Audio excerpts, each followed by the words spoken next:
وإنما لامرئ ما نوى فمن كانت هجرته إلى الله ورسوله فهجرته إلى الله ورسوله ومن كانت هجرته إلى دنيا يصيبها أو امرأة يتزوجها فهجرته إلى ما هاجر إليه.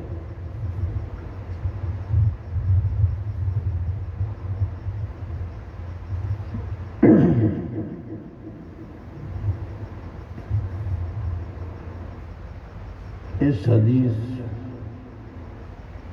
کے شان ورود میں یہ بات ہے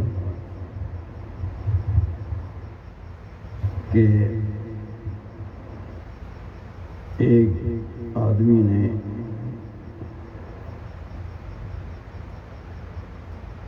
مدینہ منورہ میں ایک خاتون عورت مکہ سے اس کی طرف نکاح کا پیغام بھیجا، تو اس عورت نے یہ شرط لگائی کہ ہجرت کرو، مکہ سے مدینہ آؤ. تو انہوں نے وہاں سے ہجرت کی. تو حضور نبی کریم صلی اللہ علیہ وسلم کو اس چیز کی خبر ہوئی تو آپ سے نے یہ ارشاد فرمایا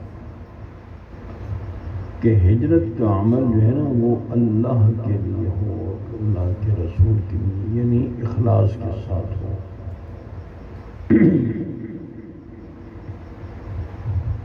تو اس سے پہلے جو ہے یہ مسئلہ معلوم نہیں تھا انہیں. یہ تھا کہ ہجرت بھی ہو جائے گی اور جو مقصد ہے نکاح وہ بھی ہو جائے گا.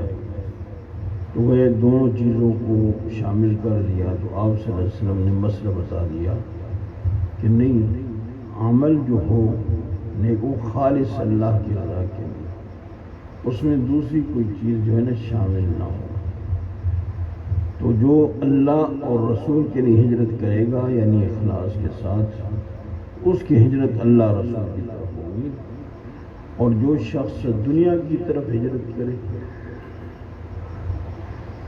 یعنی دنیا کا کوئی مفاد ہو تو اس مفاد کی خاطر ہجرت کرے، یا کسی عورت کے ساتھ نکاح کی نیت سے اور غرض سے ہجرت کرے تو اس کی ہجرت الی ما ہاجر الیہ، جس چیز کی طرف اس نے ہجرت کی ہے اس کی طرف ہجرت ہو. وہ اللہ کی طرف ہجرت نہیں ہوگی، اللہ کے رسول کی طرف ہجرت نہیں ہوگی، بلکہ جو مقصد ہے اس کا ہجرت میں اس کی طرف ہجرت ہوگی.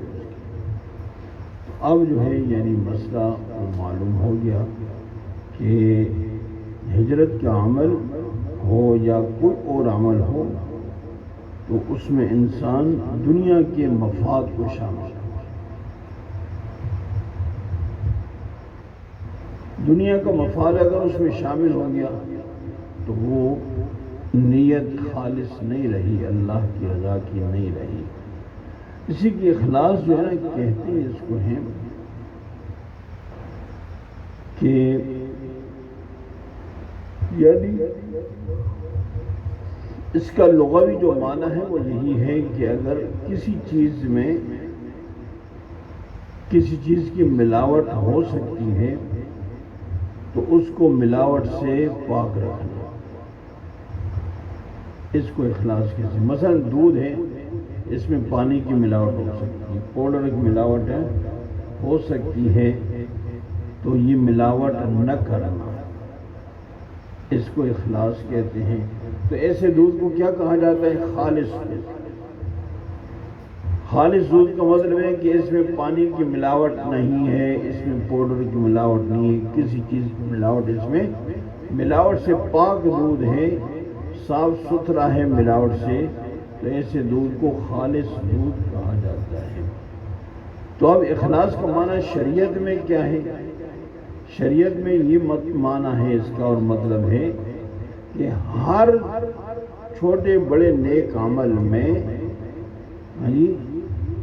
نیت خالص اللہ کی رضا کی ہو، اس میں کسی اور چیز کی ملاوٹ نہ ہو، کوئی ذاتی مفاد، دنیاوی مفاد، کوئی اور مفاد اس میں شامل نہ ہو۔ اب ایک آدمی اگر اس نیت سے عبادت کر رہا ہے، ذکر کرتا ہے، کوئی زیادہ نماز پڑھتا ہے، بڑی خشوع و خضوع سے نماز پڑھ رہا ہے، اور نیت میں یہ ہے کہ دیکھنے والے جو ہے نا اس کی وجہ سے مجھے بڑا بزرگ سمجھے، بڑا نیک سمجھے، اور ان کے ہاں میرا اچھا چرچا ہو، تو اب دیکھیں کر کیا رہا ہے؟ عبادت، لیکن اس میں ملاوٹ کس چیز کی آ گئی ہے؟ اپنی شہرت کی، اور اپنے تذکرے کی، اپنی کیا ہے مقبولیت کی، کہ ان لوگوں کے ہاں میں مقبول ہو جاؤں، ان کے ہاں میری بزرگی کا تذکرہ ہو جائے، یہ ملاوٹ ہے، اس کو دکھاوا کہتے ہیں، ریاکاری کہتے ہیں۔ تو یہ جب چیز آ جائے گی تو اخلاص نہیں رہے گا۔ اخلاص یہ جو عمل کرنا ہے، اب دیکھیں ہجرت کا عمل ہے مثال کے طور تو خالص اللہ کی رضا کی خاطر ہجرت ہو جائے تو ضمناً جو ہے نکاح کا مقصد بھی پورا ہو جائے گا، یا دنیا کا کوئی اور مقصد ہے وہ بھی اس کو نیت میں نہ لائے، نیت میں اب کوئی آدمی عمرے کے لیے جاتا ہے اور اس کی نیت میں کاروبار ہے کہ ادھر جا کر اس چیز کا کاروبار کروں گا، اور یہ کروں گا، وہ کروں گا، تو عمرہ بھی ہو جائے گا اور کاروبار بھی ہو جائے گا، تو نیت اس کی خالص اللہ کی رضا کی نہیں ہے، ساتھ کاروبار کو شامل۔ تو اس کی بڑی تاکید ہے کہ نیت کو خالص رکھا جائے، اور یہ اخلاص جو ہے یہ اللہ کی بہت بڑی نعمت ہے، یہ ہر کسی کو ملتا نہیں ہے اخلاص کی نعمت۔ جو آدمی اس کا طلبگار ہو جائے صحیح سچے دل سے، اور پھر اس کی مشق کرتا رہے، تو پھر جا کر جو ہے نا یہ نعمت ہے۔ حضرت حذیفہ بن یمان رضی اللہ تعالیٰ عنہ نے ایک دفعہ حضور نبی کریم صلی اللہ علیہ وسلم سے پوچھا، یا رسول اللہ، اخلاص کی اتنی بڑی تاکید ہے اور اخلاص کے بغیر کوئی عمل قبول ہو سکتا ہی نہیں ہے، تو آپ ذرا اس کی حقیقت ہمیں بیان کریں، اس کی حقیقت کیا ہے، ہم اچھی طرح اس کو سمجھ لیں۔ تو حضور نبی کریم صلی اللہ علیہ وسلم نے فرمایا کہ میں نے حضرت جبرائیل امین سے پوچھا اخلاص کے بارے میں، تو حضرت جبرائیل امین نے کہا میں نے اللہ رب العالمین سے پوچھا، یا اللہ اخلاص کیا چیز ہے، اس کی کیا حقیقت ہے؟ تو اللہ رب العزت نے فرمایا سر من اسراری اودعته فی قلب من احب الی من عبادی، یہ اخلاص میرے رازوں میں سے ایک راز ہے۔ اب حقیقت معلوم ہوگی اخلاص کیا ہے، اللہ کا ایک راز ہے، اور بندوں میں سے جو محبوب ترین ہوتا ہے نا اس کے دل میں رکھتا ہے، اس کے دل میں رکھتا ہوں اخلاص۔ تو اب حقیقت معلوم ہوگی کہ اللہ کا راز ہے۔ اب دیکھیں راز جو ہوتا ہے وہ ہر کسی کو آدمی نہیں دیتا۔ دو صفتیں جس آدمی میں ہوں نا اس کو راز دیا جاتا ہے، اور راز کی بات اس کو بتاتے ہیں۔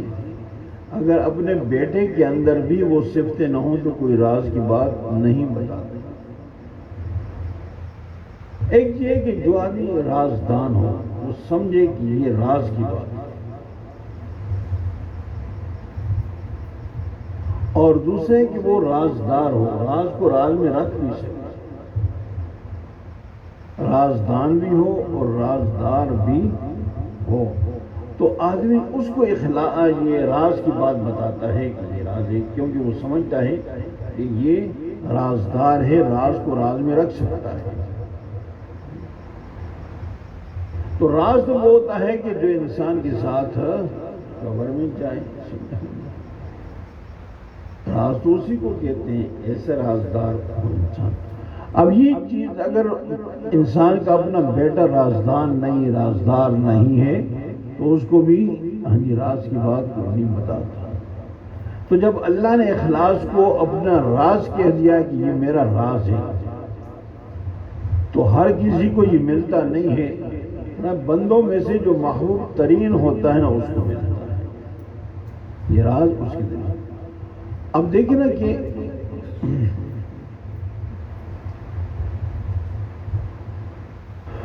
کئی ایسے ہوتے ہیں، لوگ ہوتے ہیں اپنی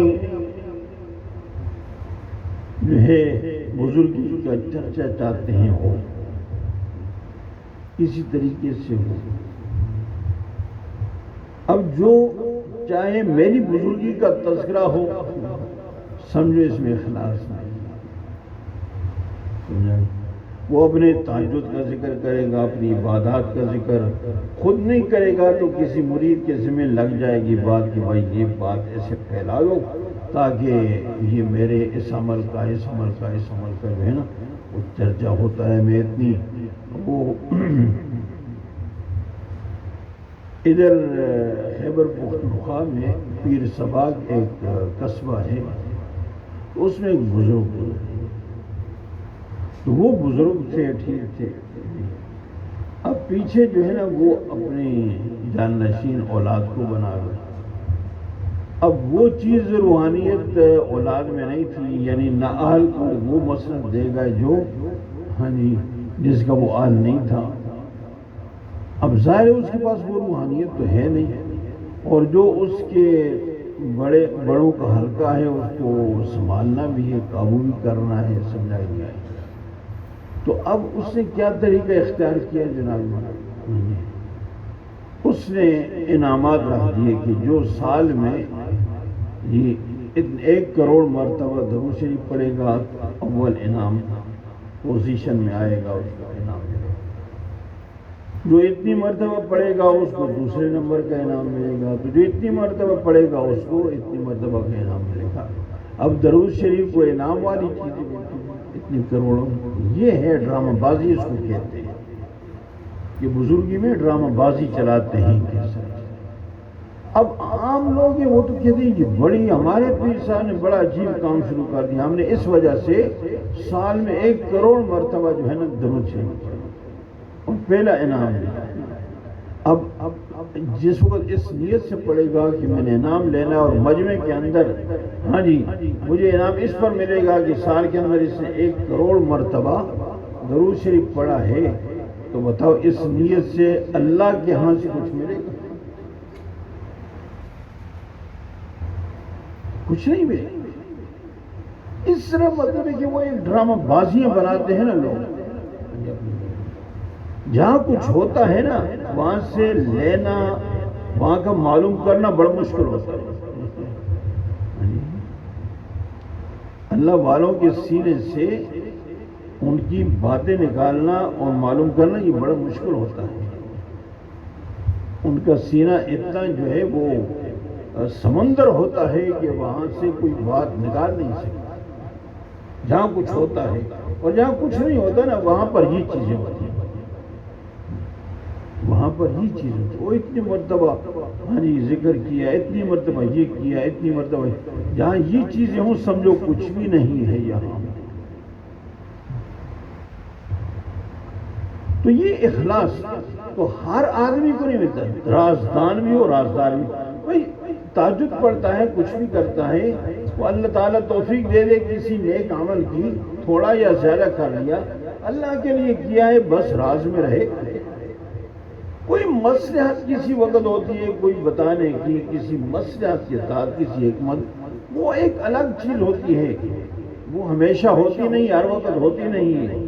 کبھی کوئی مصلحت سمجھتا ہے تو یہ بات کر دیتا ہے، ورنہ بھی ایسے.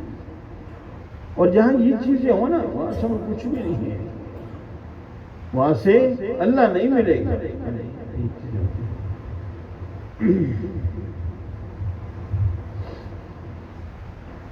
ایک غلام کا واقعہ ہے.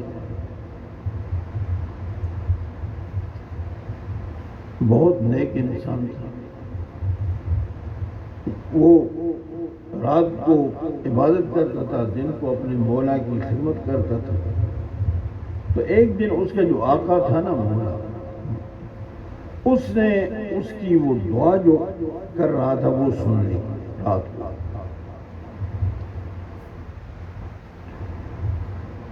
اس نے رات کو دعا جو ہے وہ بس یہی کہہ رہا تھا اللہ کے سامنے دعا کے اندر کہ یا اللہ اب میں تیرا بندہ ہوں اور اپنے آقا کا غلام ہوں، تو اس کا بھی میرے اوپر حق ہے، تو دن جو ہے نا میرا اس کی خدمت میں ہوتا ہے، اور بندہ تیرا ہوں، رات کو میں فارغ ہوتا ہوں تو تیرے پاس آ جاتا ہوں.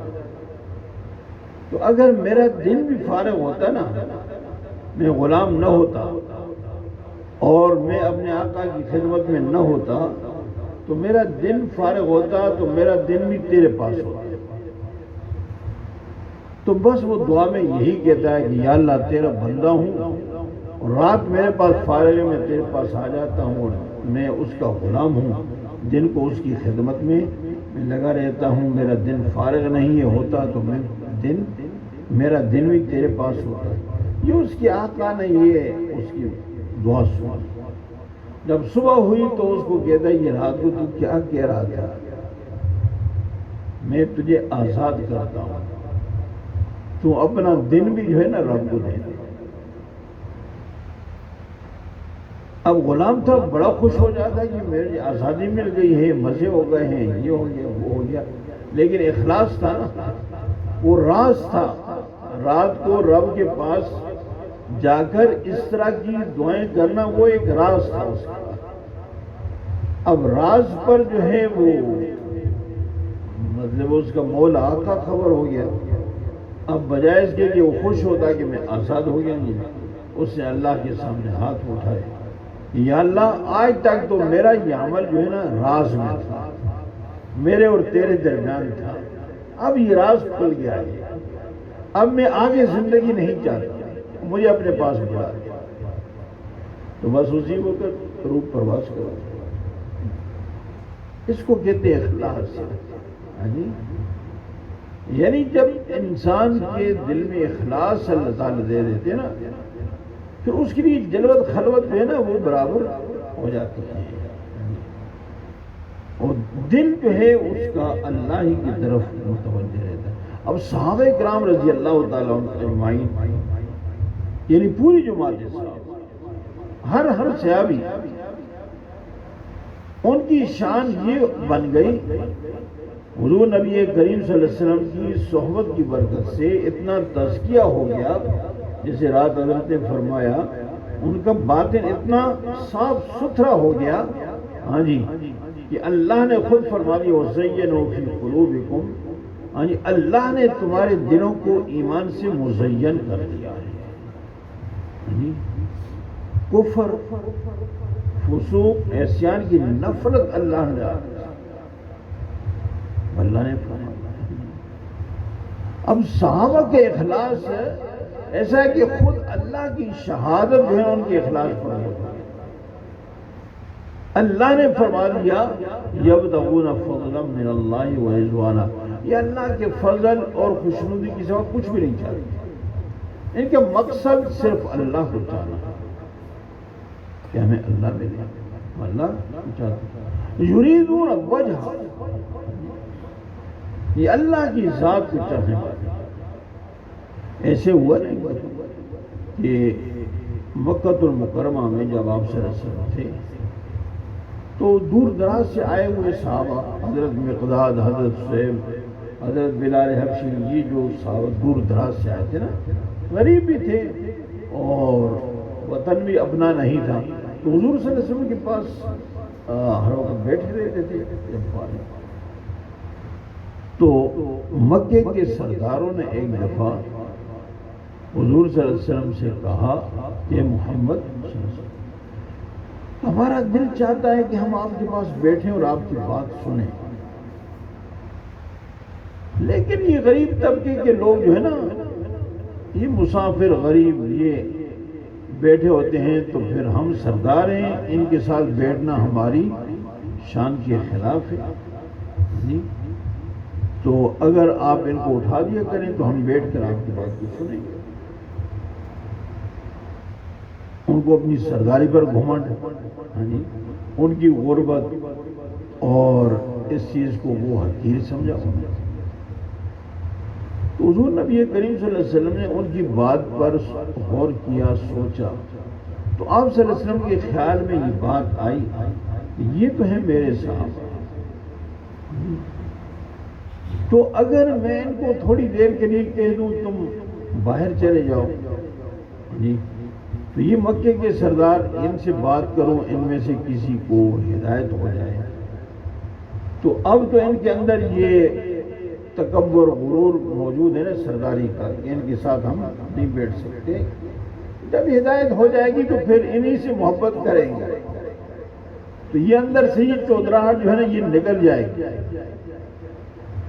آپ صلی اللہ علیہ وسلم کے خیال میں یہ بات آئی، تو حضرت عمر کے سامنے یہ بات رکھی کہ مکے کے سردار یہ اس طرح کہتے ہیں، عمر کیا کرنا چاہیے؟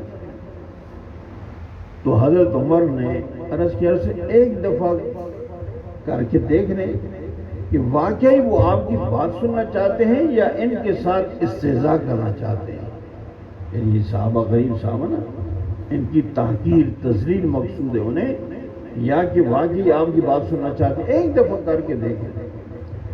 آپ صلی اللہ علیہ وسلم کی بھی رائے گوئے یہ ہو گئی کہ میں ان کو تھوڑی دیر کے لیے اٹھا دوں، حضرت عمر نے بھی رائے دے دی کہ ایک مرتبہ کر کے دیکھ لیں، تو اللہ نے اپنی رائے اتار دی، وہی آ گیا وَلَا تَطْرُدِ الَّذِينَ يَدْعُونَ رَبَّهُمْ بِالْغَدَاةِ وَالْعَشِيِّ يُرِيدُونَ وَجْهَهُ، اے محمد سے ان کو اپنی مجلس سے مت دور کرنا، مجھے گوارا نہیں ہونا،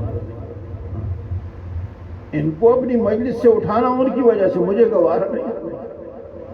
وَلَا تَطْرُدِ الَّذِينَ يَدْعُونَ، یہ صبح شام اپنے رب کو پکارتے ہیں، مجھے پکارتے ہیں، يَدْعُونَ رَبَّهُمْ بِالْغَدَاةِ وَالْعَشِيِّ يُرِيدُونَ وَجْهَهُ، يُرِيدُونَ وَجْهَهُ، یہ میرے سوا کسی چیز کو چاہتے ہیں، فاقے ہیں، غربت ہے، ہاں جی، پہننے کے لیے نہیں، کھانے کے لیے نہیں ہے، پھر بھی یہ مجھے ہی پکارتے ہیں، میرے ہاں یہ دقت ہے۔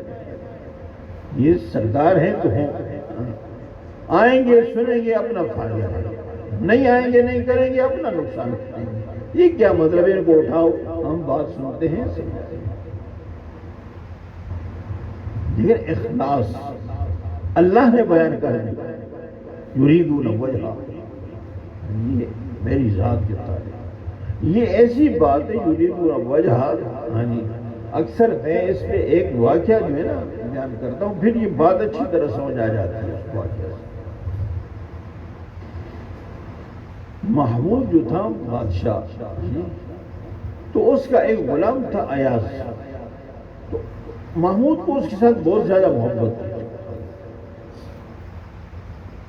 ایاز کے مقابلے میں وزیر کچھ بھی نہیں حیثیت رکھتے تھے، تو ان وزیروں نے ایک دفعہ اعتراض کیا آپس میں بیٹھ کر کہ یہ محمود عجیب انسان ہے، اس کی حکومت ہماری وجہ سے چلتی ہے، لیکن یہ ایاز کی طرف جتنی توجہ دیتا ہے، اس سے جتنی محبت کرتا ہے، تو ہمیں تو اس کی نسبت سے کچھ بھی نہیں سمجھتا۔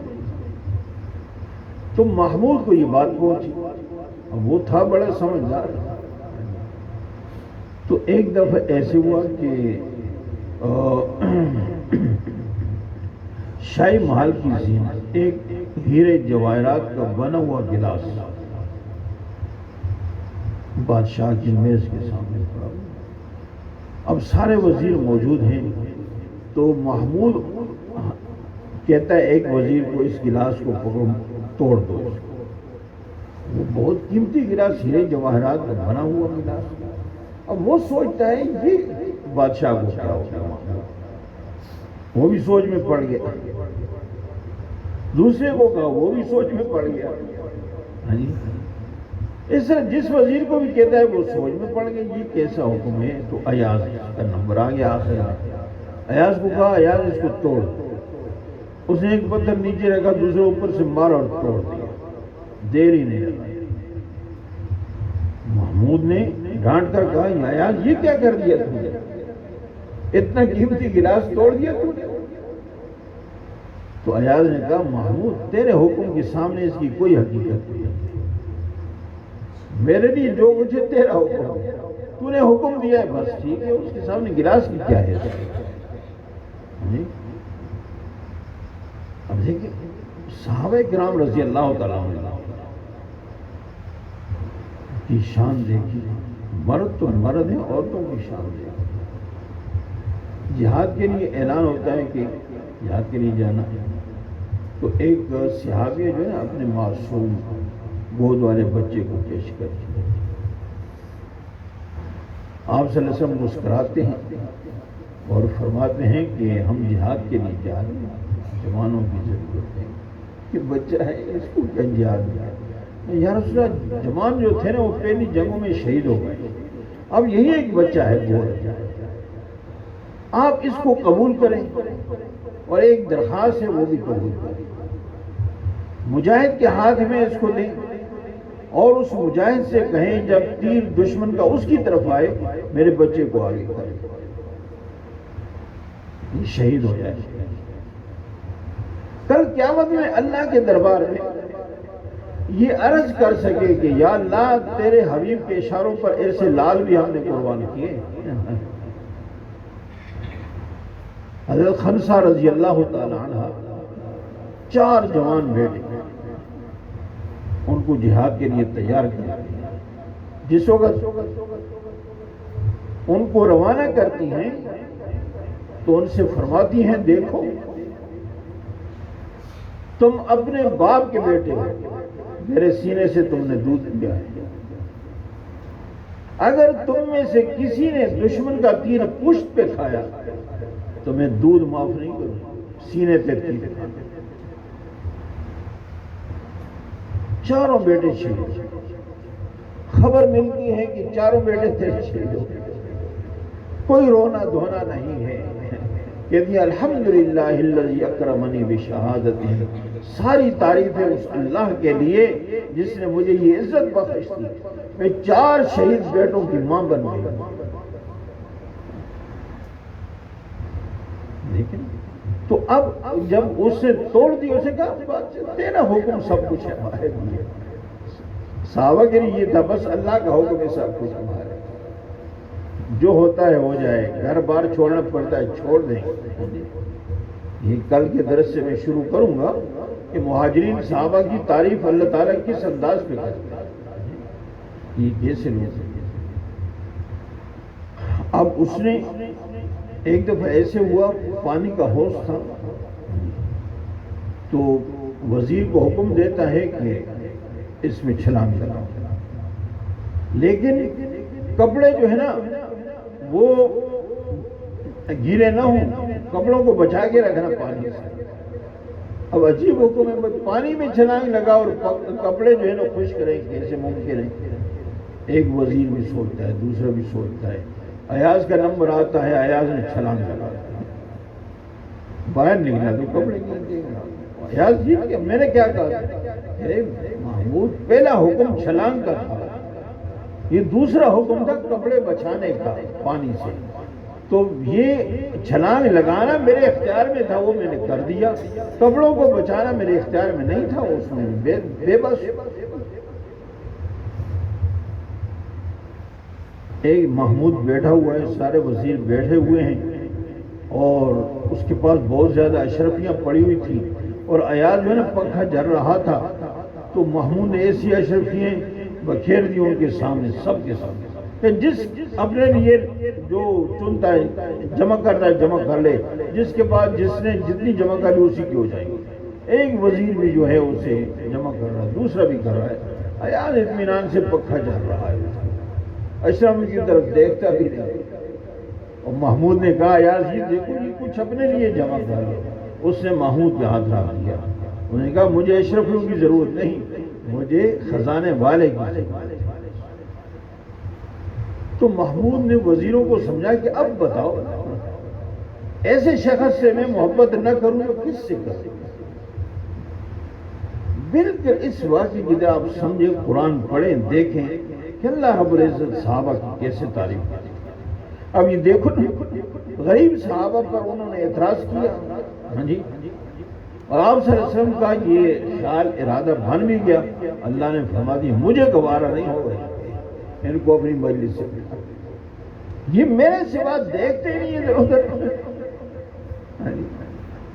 میں نے ایمان کی دولت سے رواج دیا، اس میں اتنے خوش ہیں، اتنے مطمئن ہیں کہ ان کو فاقے بھی خوشی سے فاقوں کو بھی برداشت کر رہے ہیں، غربت کو بھی برداشت کرتے ہیں، یہ دنیا کی عزت کی طرف دیکھتے نہیں، کہتے رب راضی ہو جائے۔ تو اصل چیز یہ کہ اخلاص، صحابہ کا اخلاص ایسا کہ اللہ کی شہادت اور گواہی اس کو۔ اب حضرت امیر معاویہ رضی اللہ تعالیٰ صحابی رسول ہے، اخلاص مخلص ہے، دین کا کام کیا اخلاص کے ساتھ کیا، جتنا بھی کام کیا اخلاص کے ساتھ کیا۔ ایک دفعہ ایسی روم کے ساتھ جنگ تھی، جنگ بندی کا معاہدہ ہوا، ہاں جی، تو حضرت امیر معاویہ رضی اللہ تعالیٰ عنہ نے اپنی فوج سے کہا جب معاہدے کا وقت ختم ہونا قریب آ گیا کہ جنگ کی تیاری کرو، جو ہی معاہدہ کے وقت ختم ہوگا اچانک حملہ کرنا، اس سے ہمیں بڑی کامیابی ملے گی۔ تو ایسا ہی ہوا، تو بڑی کامیابی ملی، بڑا علاقہ فتح کر لیا، دشمن کی فوجوں کو پیچھے کر دیا۔ اتنے میں ایک صحابی آتے ہیں، وہ کہتے ہیں لا غدر فی الاسلام، لا غدر فی الاسلام، گھوڑے پر دوڑ کر آ رہے ہیں، حضرت امیر معاویہ رضی کے پاس آ گئے، انہوں نے کہا میں نے اپنے ان کانوں سے حضور صلی اللہ علیہ وسلم کا یہ ارشاد سنا ہے، آپ نے فرمایا کہ ایسا کرنا یہ بھی دھوکے میں آتا ہے، یعنی جنگ بندی کا معاہدہ ہے اور پھر اس میں یہ تیاری کرنا کہ وقت ختم ہوگا تو اچانک حملہ کریں گے، یہ دھوکہ ہے۔ حضرت امیر معاویہ رضی اللہ تعالیٰ عنہ، اب دیکھیں نا، یہاں تو کئی حجتیں ہو سکتی تھی، چلو جو ہوا ہے یہ لا علمی میں ہو گیا، مجھے تو اس ارشاد کا علم نہیں تھا، لیکن اب جو ہوا ہے لا علمی میں ہوا ہے، آگے ہم نہیں جاتے، نہیں۔ حضرت امیر معاویہ رضی اللہ عنہ نے کہا اچھا میرے علم میں یہ بات نہیں تھی، یہ تو پھر ہمیں تو اب فوجوں کو واپس مفتوح علاقہ چھوڑ دیا، کہ ہمیں ایسی فتح کی ضرورت ہی نہیں جس فتح میں ایسے دھوکے ہوں، ہم تو اللہ کے لیے لڑ رہے، اللہ کے لیے جہاد کرتے ہیں، تو ہم دھوکہ کر کے تو کسی کو نہیں کرتے۔ مخلص صحابی ہے، کیا کون ہے؟ صحابی ہے، صحابی ہے۔ حضرت علامہ خالد محمود صاحب کے سامنے ایک نوجوان آیا، اس نے کہا جی حضرت امیر معاویہ رضی اللہ پر مجھے اعتراض ہے۔ انہوں نے کہا تجھے اعتراض ہے لیکن وہ صحابی ہے۔ انہوں نے کہا جی میں تاریخ پڑھی، مجھے بہت سارے اعتراضات ہیں۔ انہوں نے کہا بھئی تیرے بہت سارے اعتراضات ہیں پھر بھی وہ صحابی ہے۔ اب علامہ صاحب کا مقصد یہ تھا کہ بھئی تو جتنے بھی اعتراضات کرے گا، چاند کی طرف تھوکے گا تو چاند پر تھوک نہیں جائے گا، تیرے منہ پہ آئے گا۔ تو جو اعتراضات کرے گا تو وہ صحابی ہیں، وہ کیا ہیں؟